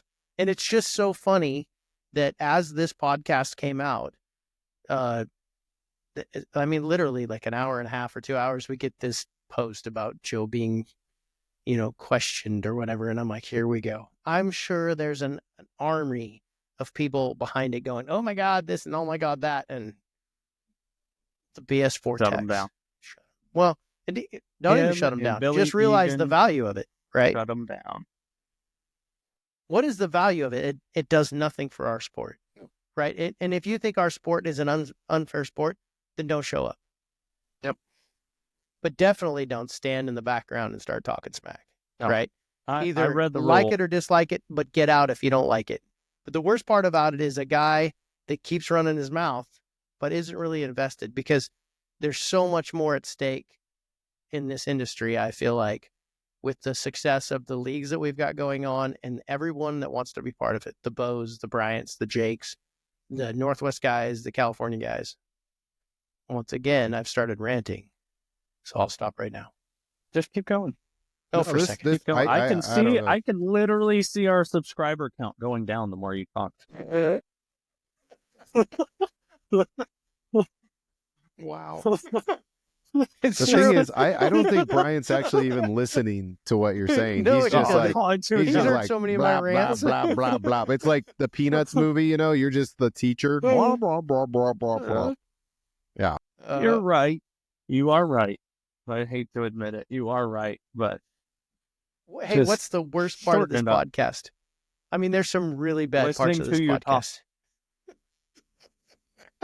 I mean, Jake, dude, you set yourself the up. best part of man. this podcast. How did you not set yourself up for that? I knew. Knocking But, it out of the because park. there's no way we can keep it under an hour 30. We've tried. We're Well, gonna have no. to edit it down. Like we're at Well, Joe 143. can talk. Let's be honest. Yeah, Like that's the true. man can talk. He is Yeah, very. he's been around a camera. Yeah. He does a good job. He's good at Yeah, it. We he is still- comfortable. We Oh, still no, can't go hit a ahead. target. Go ahead. Keep talking. We still can't hit a Keep target. talking. Yeah, this will 1:30. be the 12 hour. Yeah. No, it's 11 o'clock on the Eastern time zone, by the way. But yeah, I'm good. Let's keep talking. Yeah, we got little Bryant needs to go get his beauty sleep. What do you got to do tomorrow? Drive somewhere, like Go listen to fishing. another different podcast, and drive down the road. Stop at every Buc-ee's between here and Florida, and You know get what? your Buc-ee on. How many Yeah. Buc-ee's have you Don't stopped ever- at? 2 so far. Did you eat at both of them? Of course. How much money did you spend on stupid paraphernalia? Nothing yet. I looked and I was like, ooh, that'd be good. That's new. That's new. Haven't seen that before. Luckily there is, I think I counted already 4 or 5 in between where I'm going and where I'm going back to fly out. So I will have ample opportunity to go acquire said paraphernalia. Wait. Does that There mean was some guy I'm on Joe getting Rogan. a travel gift? There was some guy on the latest Put Joe your order in. Rogan. Ooh. It was funny because it was Joe Rogan was interviewing this guy from Alaska who is now wintering in Florida. I don't know the pretense of the whole thing, but the funny part about it was he had to drive to Texas to be part of Joe Rogan's podcast, and he stopped at a Buc-ee's. And he was like, 120 gas pumps? For real? What are we doing here? Like his story was, but I remember when Bryant pulled into the Buc-ee's and I was right behind him, he almost was like this kid in Candyland, like, oh Singing my in God! the Like, background. he took Yeah. 4 I gas love it. pumps up. It He didn't leaked. even park where he could put gas in anything. He just took them all up and That's then the ran best with his part. arms in the air like, into Buc-ee's. That's the best part is you can just put your gas pump in and just leave it there, go to the bathroom, go shopping, come back, pull the pump out, and be on your way having some delicious brisket sandwiches, banana puddings, potato salad, chip. I had their fried chicken Chips. sandwich, very underrated. And a sleeper for anybody is the Texas cheesesteak burrito. Okay. It is a burrito that is literally molten cheese, steak, and bell peppers. Hey, Jake, phenomenal. can I go back to the beginning of this podcast when we established that the man hasn't changed his shorts? I want to know, what was the biggest, like, I know you had a Christmas display and I saw it. Was the Buc-ee Christmas display the bigger than Santa? That's all I want to know. Oh yeah. Buc-ee's is my biggest inflatable That's in front of blasphemy. my house. No, it's not. Saint Nick got seconded. We need a Is that a photo word? of Seconded this. Beaver. by the beef. The beaver wins. Man, once again, we have Oof. talked about nothing. We should just call this one episode, whatever it is.